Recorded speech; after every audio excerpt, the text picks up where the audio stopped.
Hoje viemos apresentar o Porto de Santos para vocês, com o objetivo de informar mais sobre sua importância e suas características. O Porto de Santos é um porto organizado e sua autoridade portuária é a Codesp, Companhia Docas do Estado de São Paulo, que é uma empresa pública. O porto possui vários terminais de contêineres de cargas gerais, de granéis sólidos e até mesmo de passageiros, entre eles alguns privados. Um exemplo é o terminal da Uzi Minas, empresa do setor siderúrgico. O Porto de Santos possui uma grande variedade de terminais de carga para diversos produtos, que realizam a movimentação de granéis sólidos, principalmente de origem vegetal, líquidos, contêineres, carga geral e passageiros. O porto também é o maior exportador de açúcar, suco de laranja e café em grãos. Outras cargas de importância são a soja, o milho, o trigo, o sal, o papel, automóveis, álcool e outros granéis líquidos. Interlândia nada mais é do que a localidade do porto, onde o mesmo se localiza, território contíguo à costa marinha, região servida por um porto. A Interlândia do Porto de Santos se divide em 3 partes, primária, secundária e terciária, de acordo com a sua influência. Na primária, a gente tem os estados do Mato Grosso e Mato Grosso do Sul, São Paulo, Minas Gerais e Goiás. Na secundária, temos os estados da Bahia, Pernambuco, Espírito Santo, Rio de Janeiro, Rio Grande do Sul, Santa Catarina e Paraná. E na divisão terciária, temos Tocantins, Rondônia, Paraíba, Sergipe e Distrito Federal. E agora eu vou falar quais tipos de embarcação o porto recebe. O Porto de Santos, ele recebe diferentes tipos de embarcação, mas principalmente o navio cargueiro, que são navios que se destinam unicamente e exclusivamente ao transporte de cargas. E ele recebe os maiores graneleiros e conteneiros.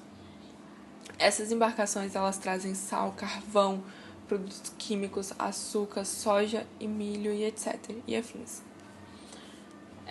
Outros tipos de cargas são os ro-ro.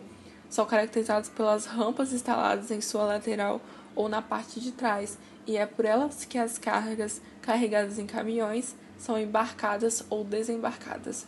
Esse nome é derivado ao haul-off e haul-on. E além disso, eles ainda recebem navios de passageiros, que são cruzeiros, né, que são vias de viagem longas, e pequenos deslocamentos. Sem contar que eles ainda recebem iate, lanchas, além de rebocadores e os supply boats, que são embarcações reservadas. Aqui na primeira imagem a gente tem um graneleiro, né, que pode carregar soja, açúcar, milho. Ao lado a gente tem um navio da Login que carrega container. Depois a gente tem um cruzeiro, né, e ao lado, por fim, um iate. E 38% são de containers, além de 13% de granel líquido. Bom, nessa imagem eu trouxe para vocês alguns dos terminais que a gente tem, igual o terminal de granel líquido de Alamoa, que é um terminal que trabalha com combustíveis claros, etanol, produtos químicos e óleos vegetais.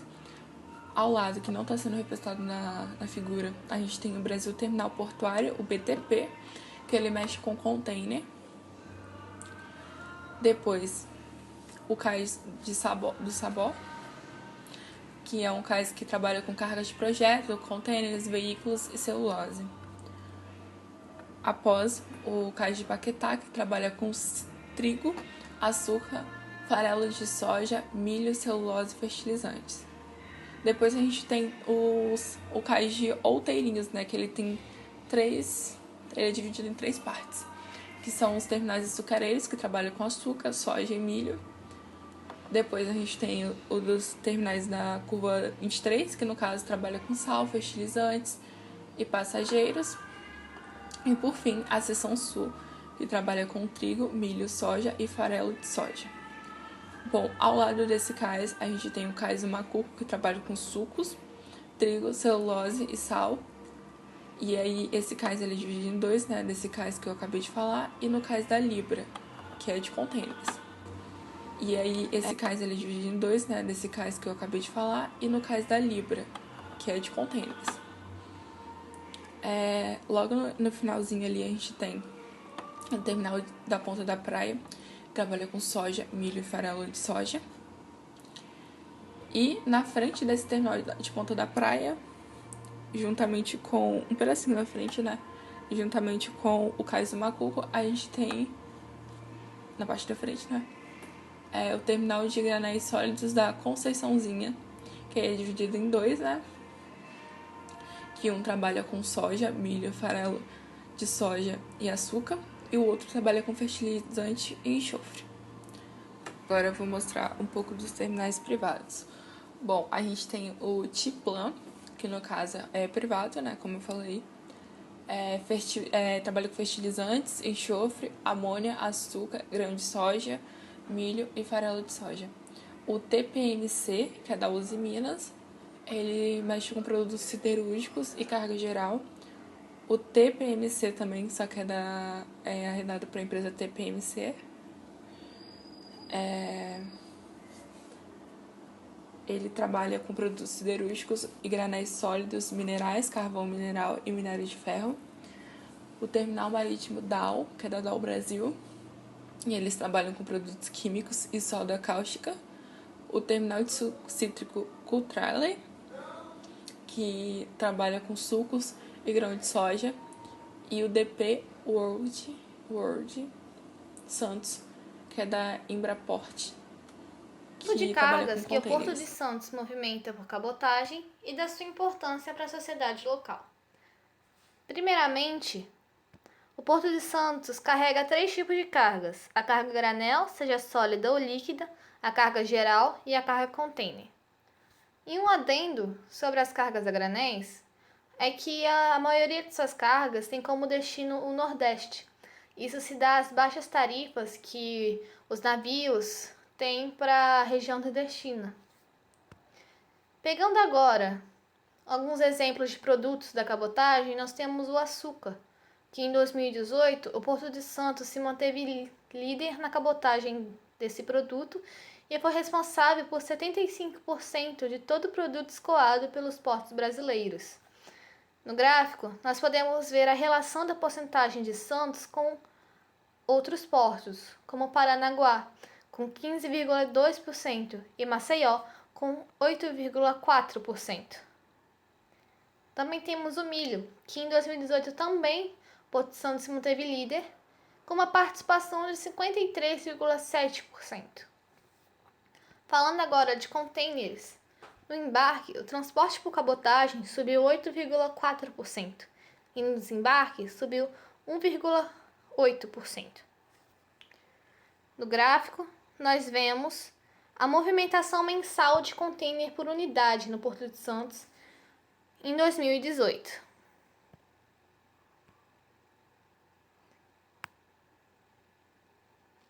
Agora, falando da sua importância, nós podemos falar que o Porto de Santos, além de ser de suma importância para a economia nacional e local, ele também é responsável por milhares de famílias. Por quê? Ele é o maior responsável pela geração de emprego e renda da região. E além disso, a construção do porto ajudou a modernizar e desenvolver a região de Santos. Para você ter uma ideia, Santos em 1872 tinha apenas 150 habitantes. E em 41 anos depois, 1913, a população subiu para 88.900 habitantes. Então, foi um crescimento de 872% em apenas 41 anos. E isso fez que a região se desenvolvesse muito para Santos que nós conhecemos hoje. Agora eu vou falar sobre qual carga é recordista na movimentação deste porto e quais tipos de áreas de armazenagem existem. Pelo 5º mês consecutivo, o Porto de Santos registrou mais um recorde. Em junho deste ano, foram 12,3 milhões de toneladas de cargas movimentadas, 6,2% a mais que o mesmo período de 2019. Entre os destaques estão o açúcar, soja e a celulose. O Complexo Portuário de Santos configura-se como o principal exportador de açúcar do Brasil, respondendo por aproximadamente 75% dos embarques ao exterior. Houve um aumento de 45% para 8,7 milhões de toneladas de açúcar. O Porto de Santos também se destaca como o principal complexo brasileiro na movimentação de soja. Houve um aumento de 27% para 22,8 milhões de toneladas. E a celulose, que corresponde aos volumes exportados pelas fábricas de celulose instaladas no estado de São Paulo e Mato Grosso do Sul. A carga tem como principal destino China, Holanda e Itália. Houve um aumento de celulose de 17,7% para 2,8 milhões de toneladas. Áreas de armazéns cobertos dentro da região portuária, especializadas em granéis sólidos, como açúcar, soja, sal, farelos, trigo e fertilizantes. Pátios para a movimentação de contêineres ou outros produtos, como automóveis, carvão, etc. E tanques para armazenagem de granéis líquidos, químicos e combustíveis. Aí temos alguns terminais de Guarujá, né? O terminal exportador, que contém 2 armazéns para soja, milho e farelo de soja. Temos o terminal exportador de açúcar, que contém 2 armazéns para açúcar a granel. Temos o terminal marítimo, que contém 3 armazéns para fertilizantes e um pátio para enxofre. E temos o terminal de granéis, que contém 2 armazéns para soja, milho e farelo de soja. Aí temos o TECOM, né, que é o terminal de contêineres, que contém um pátio para os contêineres, e possui também áreas de armazenagens cobertos, as quais armazenam carga geral e paletizada. Temos o TEV, né, que é o terminal para veículos, que contém um pátio, né, e o local frio, seus armazéns frigoríficos e de carga seca, que comportam principalmente paletes.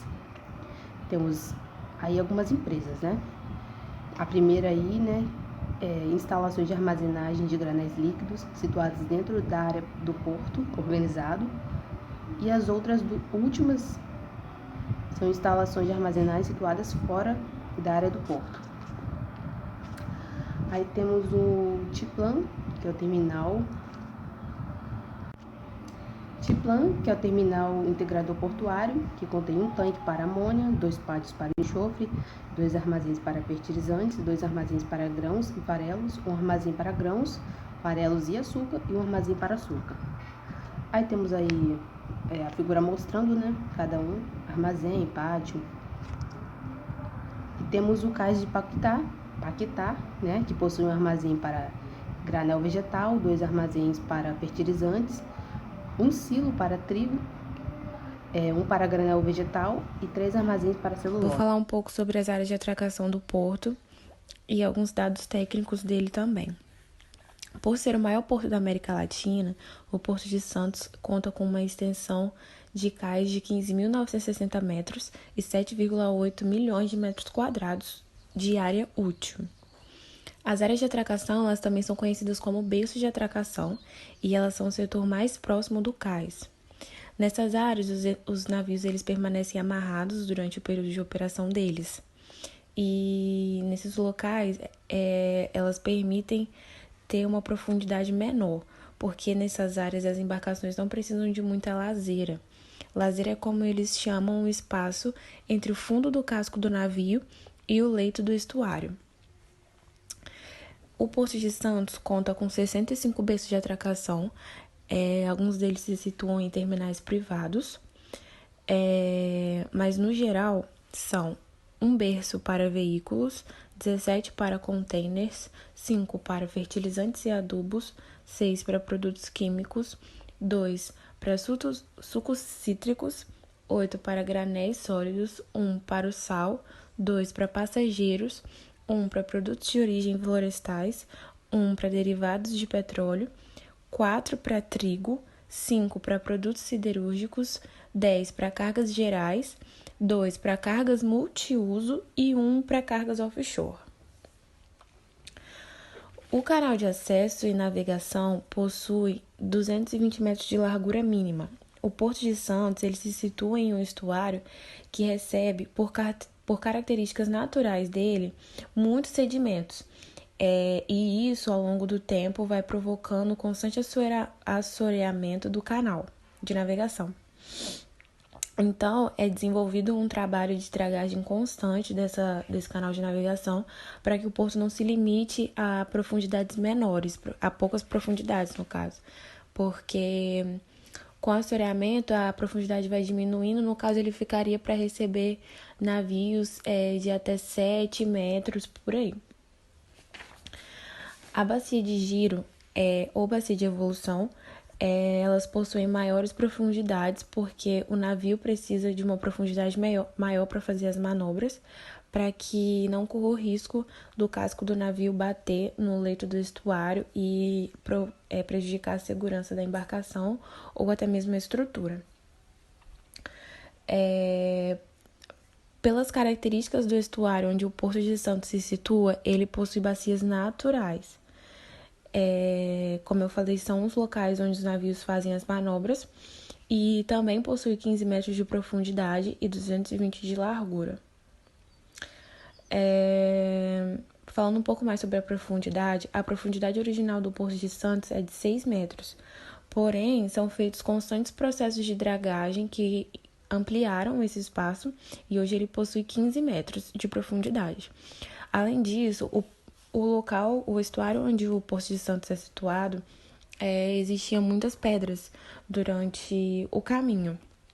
E em 2011, eles fizeram um trabalho de explosão de uma das maiores pedras que tinha nesse local, que foi uma ajuda significativa para a ampliação do canal de navegação, para que eles pudessem receber navios de maior porte e tudo mais.